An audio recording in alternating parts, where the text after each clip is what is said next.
Obrigado, obrigado. Em primeiro lugar, obrigado por este convite, muito uma honra.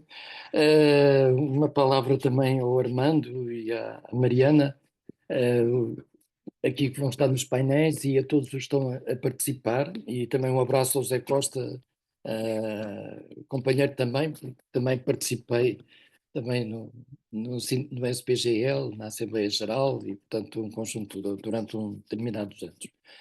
É evidente que este tema, né? Portanto, o Armando teve um tema mais ligado à organização onde ele está. Eu vou tentar centrar-me um bocadinho na escola, né? E por isso, eh, ainda bem que é assim, para podermos ter visões diferentes do momento atual, não é?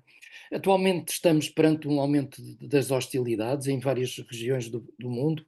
Assistimos a uma desumanização que resulta não apenas da violência física, mas também da desinformação, do preconceito e da falta de diálogo.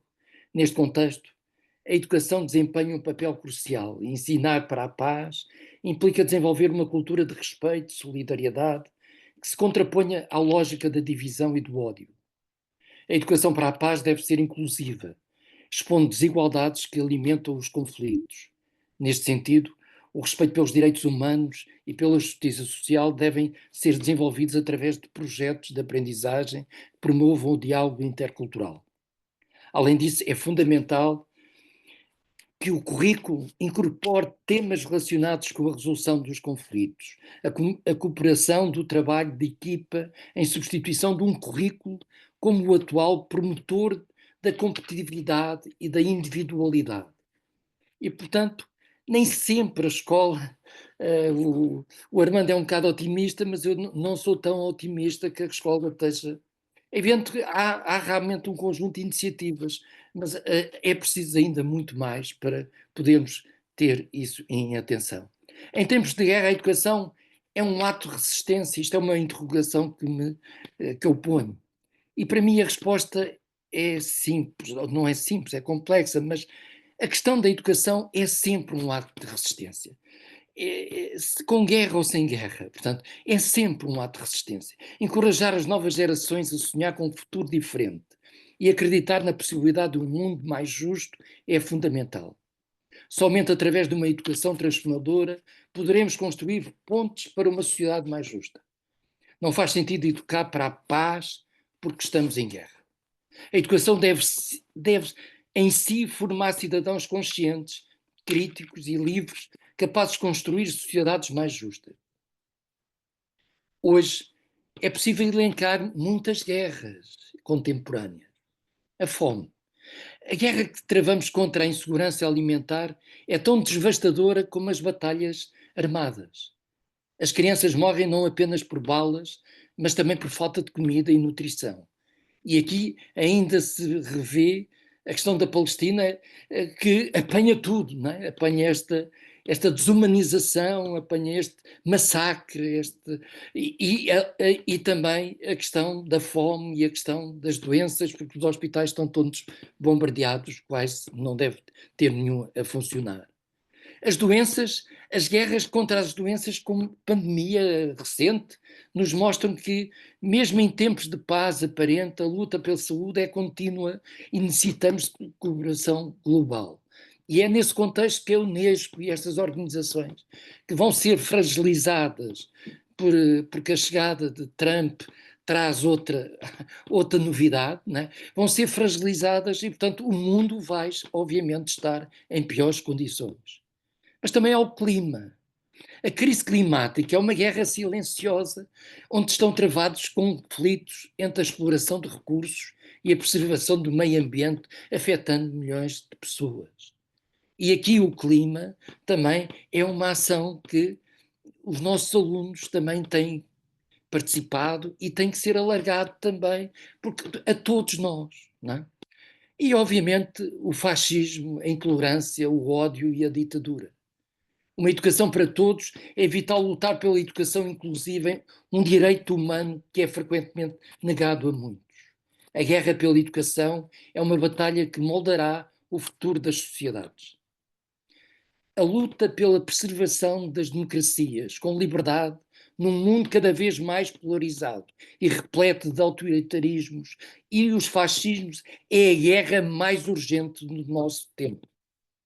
É urgente formar cidadãos críticos, formar jovens capazes de questionar, formar jovens que consigam percepcionar a complexidade das relações humanas, impedir o retrocesso do serviço militar obrigatório, impedir que esta corrida ao armamento na Europa não volte a penalizar os serviços públicos, nomeadamente a educação, a saúde e a segurança social. O que é necessário? É necessário que a educação para os direitos humanos e justiça social. É necessário um diálogo intercultural. É necessário valorizarmos as diferenças / diversidades. A resolução pacífica dos conflitos. Metodologias que orientem os alunos à procura de soluções coletivas para os problemas que enfrentam. Desenvolver capacidade de ouvir e compreender o outro. Sendo assim, como é que a escola deve atuar? Com mais autonomia e flexibilidade. Eu, quando falo de autonomia, vem-me sempre à memória também um estudioso da educação, o João Barroso, foi também dirigente, dos primeiros dirigentes do SPGL, presidente, inclusive nos anos perto de 74. E o João Barroso tinha uma expressão que eu achava deliciosa, que é, porque ele falou muito da autonomia, os 7 princípios da autonomia, como é que as escolas podiam ter autonomia, e comparava a autonomia ao Pai Natal. Ou seja, em dezembro praticamente toda a gente fala do Pai Natal sabendo que o Pai Natal não existe. E a autonomia é um bocadinho assim. Todos os governos falam de autonomia para a escola, mas é uma utopia que ainda não chegou efetivamente às escolas. E por isso a autonomia é obviamente importante para os projetos educativos poderem serem também ir ao encontro destas necessidades. A seguir, uma verdadeira gestão democrática. E dizer-vos que do 25 de Abril para cá, e sobretudo no mandato de Lourdes Rodrigues, foi o 75 que vai criar um órgão novo na gestão das escolas. E esse órgão passa por um diretor unipessoal. E por isso, essa questão da escola ser democrática ainda tem muito que se diga. A escola só pode ser democrática se os órgãos forem colegiais, se os órgãos, as pessoas que participam possam discutir e decidir. Não pode, não é democrática se tiver apenas na voz de uma só pessoa. E isso, portanto, é uma luta que nós temos que continuar a ter para que haja uma verdadeira gestão democrática na escola. E nesse aspecto, Licínio Lima, também outro companheiro de luta nestas questões da gestão, ele tinha uma expressão que hoje, nessa altura, e continuou certamente, porque esse modelo tinha uma finalidade. Estamos no pleno concertação com o governo de José Sócrates, de Lourdes Rodrigues, e o Licínio dizia assim: este modelo tem um efeito, tem apenas um objetivo. Falar grosso para baixo e fininho para cima. Era o objetivo de que as políticas educativas tinham que chegar à escola e todos na escola tinham que respeitar e corresponder às políticas educativas. E é nesse contexto que é importante não esquecermos que é necessário discutir o modelo de gestão e a democracia dentro da própria escola. Mas o que é necessário mais? É necessário uma educação para direitos humanos e justiça social, o tal diálogo intercultural, a valorização das diferenças. E nesse contexto, vamos ver que desafios é que a educação e a escola pública enfrentam hoje. Podemos fazer para enfrentar o sucesso? Como diria António Nova, nada substitui um bom professor. Formação de professores de inicial e contínua. Mais de 50 mil professores vão, ou seja, quase metade dos professores até 2030 têm de ser, de certa forma, substituídos por novas gerações. E como é que fazemos essa passagem do testemunho? O que podemos fazer?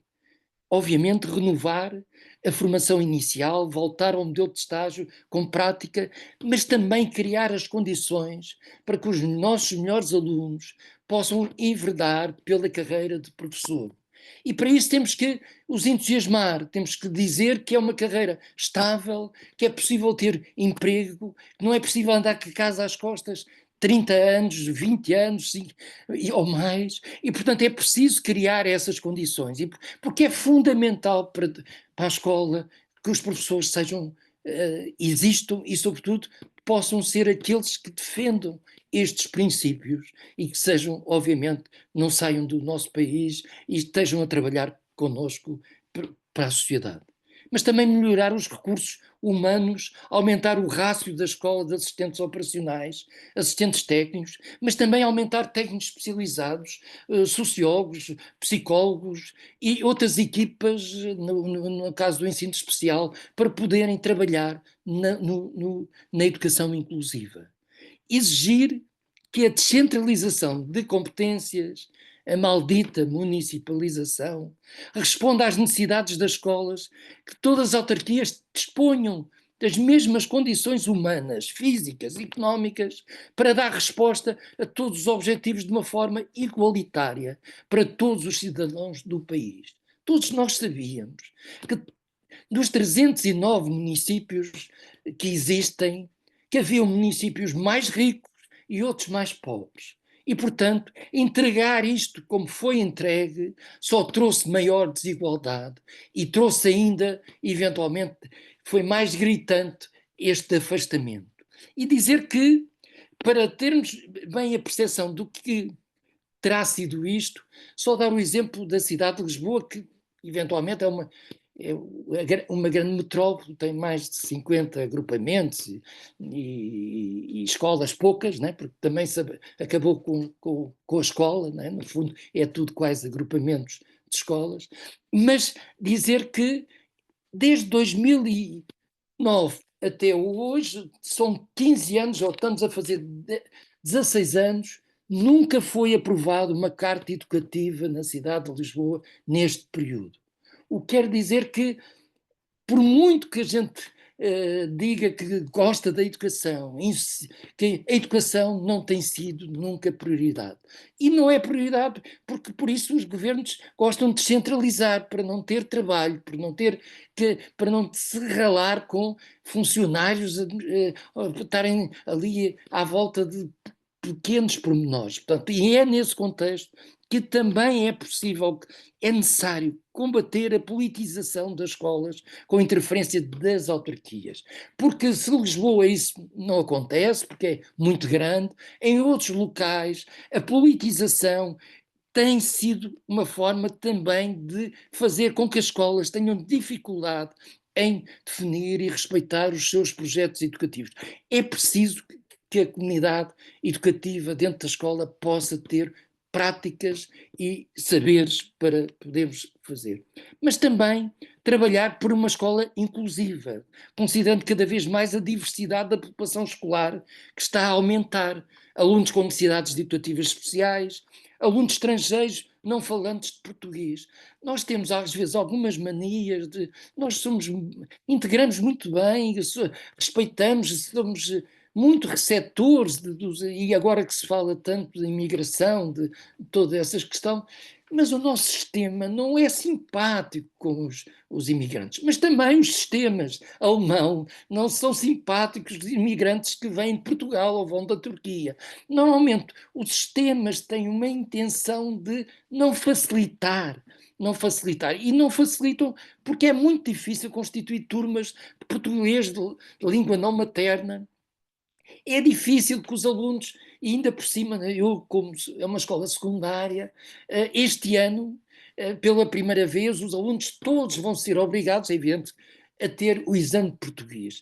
E muitos destes alunos estrangeiros que chegaram no 7º ano, fizeram unidades A1, A2 e AB, vão ser integrados no secundário com Camões, Fernando Pessoa, Saramago, têm que pensar, têm que refletir como fosse um jovem que nasceu. Ou seja, não tiveram o cuidado de dar continuidade aos conhecimentos básicos, que obviamente do português, mas têm pela primeira vez serem obrigados a fazer um exame nacional para acesso ao ensino superior. E é isto que esta escola hoje, ao definir esta, atrás disto, a competitividade, o acesso ao ensino superior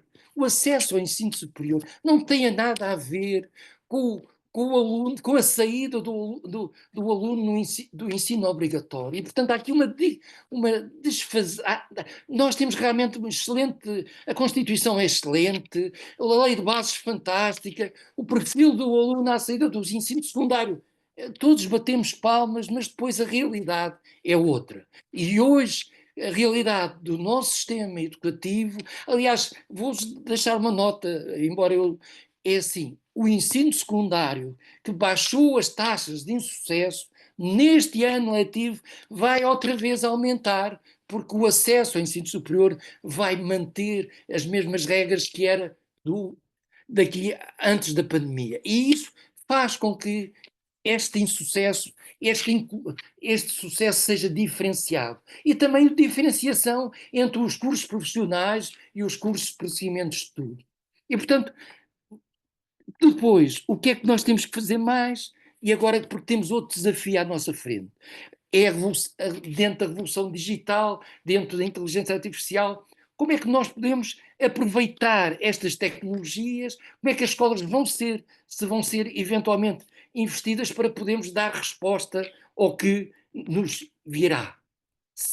E é neste contexto que eu gostaria que ficássemos com esta perspectiva. Obviamente, a escola pode ter um papel fundamental para a paz, para combater todas estas ideias, mas para isso, nós internamente, a escola portuguesa tem também ser cooperativa, colaborativa, e é nesse sentido que eu citava António Nóvoa para terminarmos. A escola do futuro será feita com cooperação. Ninguém se educa sozinho. E precisamos de todos. E é com esta frase, imagem, que a educação continua a ser um pilar fundamental para superar as guerras e construirmos um futuro melhor. Muito obrigado e espero que a paz venha.